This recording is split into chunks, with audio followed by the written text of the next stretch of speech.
রাখে হরি তো মারে কে, এই বাক্যটি যেন সত্যি হলো কাটিগড়ায়। মাছ ধরতে গিয়ে বরাক নদীর জলে ভেসে আসা এক মহিলাকে জীবন্ত অবস্থায় উদ্ধার করা হলো কাটিগড়া থেকে। নিজেকে শেষ করে দেওয়ার জন্য বরাক নদীতে ঝাঁপ দিলেও মৃত্যু মুখ থেকে ফিরে আসলেন সেই 50 ঊর্ধ্ব মহিলা। এ যেন এক নতুন প্রাণ ফিরে পাওয়া।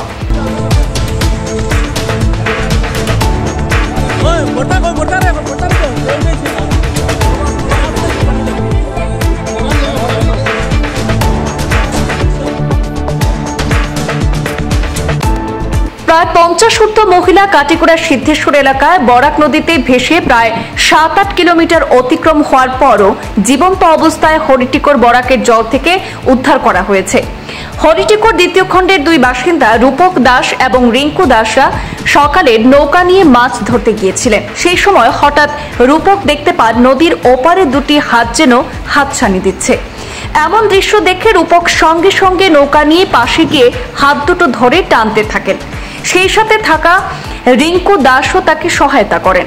দুজনে মৃতপ্রায় অবস্থা থেকে উদ্ধার করেন এক 50 ঊর্ধ্ব মহিলাকে, নৌকায় তুলে নিয়ে আসেন। সঙ্গে সঙ্গে তাকে পাঠানো হয় কাটিগড়া মডেল হাসপাতালে। জ্ঞান ফিরে আসার পর জানা যায় সে মহিলা শিলচর দাস কলোনির গৌরাঙ্গ চন্দ্র দের স্ত্রী অলি রানী দে। স্বামী শিলচর দাস কলোনির গৌরাঙ্গ চন্দ্র দের জ্বালাতন সহ্য করতে না পেরে আত্মহত্যার পথ বেছে নিতেই নদীতে ঝাঁপ দিয়েছিলেন বলে জানিয়েছেন সেই মহিলা। তিনি আরো জানান, সিদ্ধেশ্বর কপিলাশ্রমে পুজো দিয়েছিলেন, তারপরে সেই ঘাটে বরাক নদীর জলে ঝাঁপ দিয়েছিলেন। এরপর খবর দেওয়া হয় কাটিগড়া পুলিশের কাছে। পুলিশের সহায়তায় মহিলার বাড়ির লোকের কাছে খবর দেওয়া হয়। পরে পরিবারের লোকজন হাসপাতালে উপস্থিত হন। আমি আর সহ্য করতে পারি না, আমার কামনা করতে গেলে মানে স্বামী কিতা করুন আপনার মায়ের দূর করুন না মারামারি করুন না নি? আপনার ছেলে আসুন নি? না, ছেলেগুলো কেউ নাই? এটা কিতা জানেন ফ্যামিলি অন্য ব্যাপারে আর কি, অন্য মেয়ে লোক ব্যাপারে ওটা মানে আপনার স্বামী অন্য মেয়ে লোকে আসক্ত আছে মনে করে না? কিতা এটা একটা না ধরে ধরে বেজানো আছে, কিন্তু ওখানে এটা মারাত্মক আর কি, ওটার লেভেলে বেজাল পিঠাটাই দাঁত ভাঙ্গি লিচু মারিয়া রক্ত রক্তাক্ত কতটা বেগ মারি।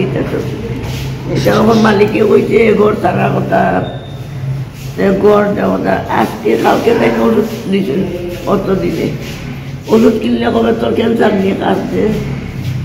আমি তোমার বউ খাইতাম না নিব। কিলা ভাইছো? আমি তো নদীর জাল মারতে আসলাম, কয়টার সময়? 8:30 হইব। আচ্ছা, 8:30 তো দেখলাম জল নৌকা জাল হয়ে গেলাম, তারা টানিয়ে হাত মোটাইছে, বুঝছেন না? পানির মধ্যে বহুত দূর হয়ে আমি সাইডে আসলাম, নদীটা টানি সাইডে দিয়ে আসলাম। আচ্ছা, এখান থেকে হাত দেখি আমি গেছি, খুব তাসিয়া মেরে গেছি।